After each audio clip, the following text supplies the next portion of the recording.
12 años de la partida de Néstor Kirchner. Alguien dirá, no partió, sigue en nosotros, está vivo en el pueblo. Sí, todo eso es cierto, pero también es cierto que no lo tenemos aquí entre nosotros para tomar decisiones, para señalar el rumbo, para, a fin de cuentas, contenernos en una situación que es extremadamente compleja. Y no solamente para el kirchnerismo. Digo, la situación compleja que vive el país es una situación que abarca a todos los sectores. La democracia vive una situación muy compleja. Lo primero que deberíamos decir es que le pedimos disculpas a Néstor Kirchner porque la cuidamos muy mal a Cristina. Él nos pidió siempre que cuidáramos a Cristina y creo que la cuidamos muy mal, si no, nadie tendría que haber llegado a gatillarle dos veces en la cabeza. Eh, Dicho eso, veremos cómo remediamos aquello que hoy por hoy hemos dejado que ocurra.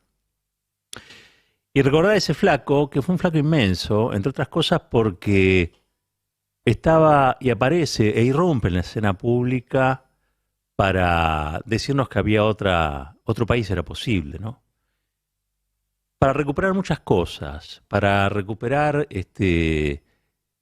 una política de memoria, verdad y justicia contra la impunidad, nada más y nada menos, y para derrotar al peronismo conservador, el peronismo neoliberal, eh, que se habían apoderado de un movimiento como el peronista, que es columna vertebral del movimiento nacional y popular en la Argentina.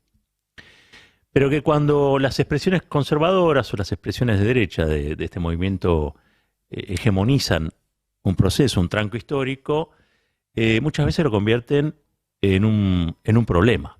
Hoy estaba tratando de recordar, creo que era el año 81 u 82, en una unidad básica allá en Río Gallegos, Néstor Kirchner pidiendo la condena para los genocidas y asesinos de sus compañeros y compañeras.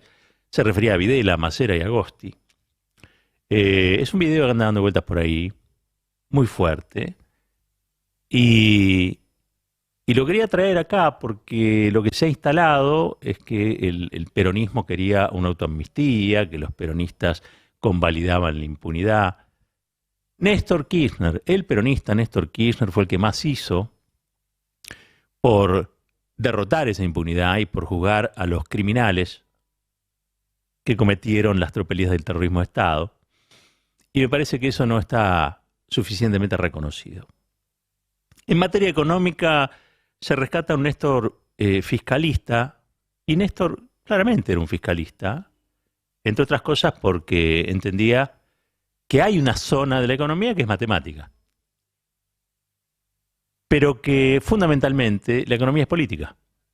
Por eso él tenía un cuadernito, por eso él anotaba, por eso él estaba al tanto y al corriente de los números del día y la jornada, pero a la vez estaba llamando al gomero de Tres Arroyos y a la vez estaba hablando con tal o cual del ministerio o un concejal en Trenquelauquen para palpar, para tener, para auscultar cuál era la realidad de la gente, porque la política se hace para la gente, no para las corporaciones y tampoco para los gobiernos.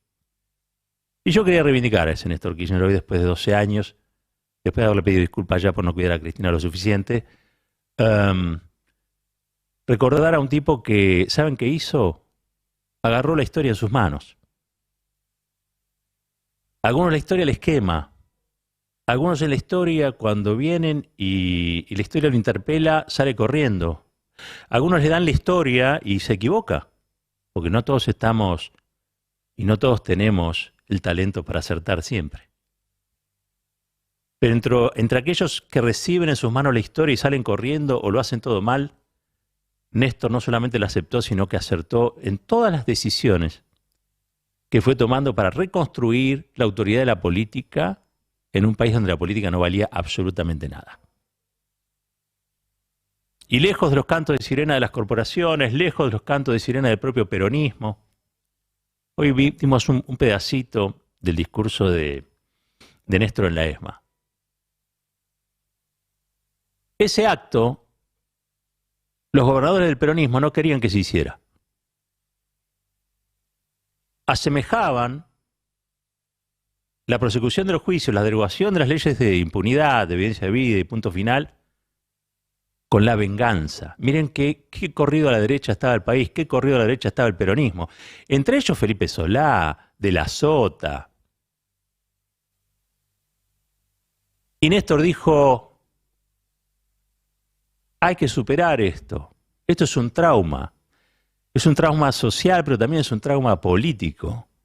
Si queremos diseñar una política que no mire con la espalda al pueblo, tenemos primero que nada que juzgar a aquellos que cometieron crímenes contra el pueblo. Y tenemos que hacer caso a lo que dicen los pañuelos, a las madres y a las abuelas. Porque fueron las madres y las abuelas las que generaron las condiciones de posibilidad para que Alfonsín hiciera o promoviera el juicio de las juntas. Y también fueron los pañuelos de las madres y las abuelas las que envolvieron a Néstor Kirchner para que no se equivocara en una encrucijada muy, muy compleja del país. Yo creo que ese momento del país fue tanto más complicado que los últimos años. Y Néstor supo qué hacer, porque entre otras cosas pudo, con su sensibilidad, interpretar cuál era el sentimiento que tenía la sociedad argentina después de haber sido saqueada por un gobierno neoliberal que dejó casi 40 muertos en las calles, pero que fundamentalmente le había robado el alma a la política.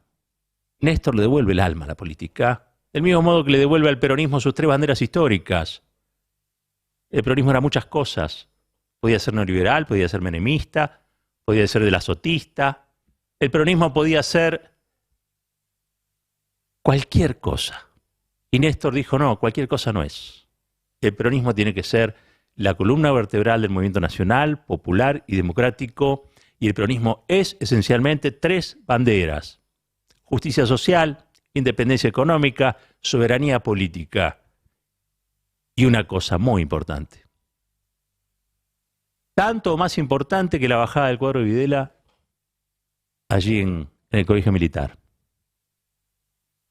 La decisión de crear un Ministerio de Planificación Federal que a lo largo y a lo ancho de la Argentina diseñara planes de infraestructura para que el Estado fuera un actor clave del desarrollo nacional con inclusión y no fuera un trapo al viento de las corporaciones que se agitara para un lado o para el otro. El Estado tiene que cumplir un rol y ese rol es el organizador del destino, el rumbo del país. ¿Cómo y dónde y por qué? Lo tiene que decir el Estado. Ese Ministerio de Planificación fue resistido y sigue siéndolo. Por eso, el desaforo debido. Entre otras cosas, las corporaciones le temen a ese ministerio, porque ese ministerio le dice al libre mercado, hasta acá.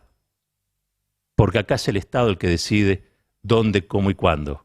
Porque si todo fuera como dice Macri, que Flybondi te soluciona la vida, habría provincias que no tendrían conexión aérea, porque no son lucrativas. Habría temporadas en el año que no tendrían conexión aérea, porque no son lucrativas. Y el Estado no es lucro. El Estado es el organizador de la vida en sociedad. Y sobre todo en momentos de tanta incertidumbre. Ese es el Néstor que yo quería rescatar. El Néstor que no tuvo miedo cuando la historia se la tiraron encendida como brasas ardientes en sus manos. Néstor no tuvo miedo. Y nosotros no nos podemos dar tampoco el lujo del miedo. Si realmente le queremos rendir homenaje a Néstor Kirchner, entonces no tengamos miedo. No metamos la cabeza abajo de la alfombra. No nos ocultemos. Salgamos y digamos lo que hay que decir. Discutamos lo que hay que discutir. Hagamos grande la figura de Néstor Kirchner. No por sus virtudes solamente. Seamos consecuentes. Cuidemos a Cristina. Y hagámoslo pensando siempre en que ese flaco que vino del sur nos mostró el norte. Lo que se tenía que decir se dijo. Roberto Caballero y su editorial. A buen caballero, buen entendedor.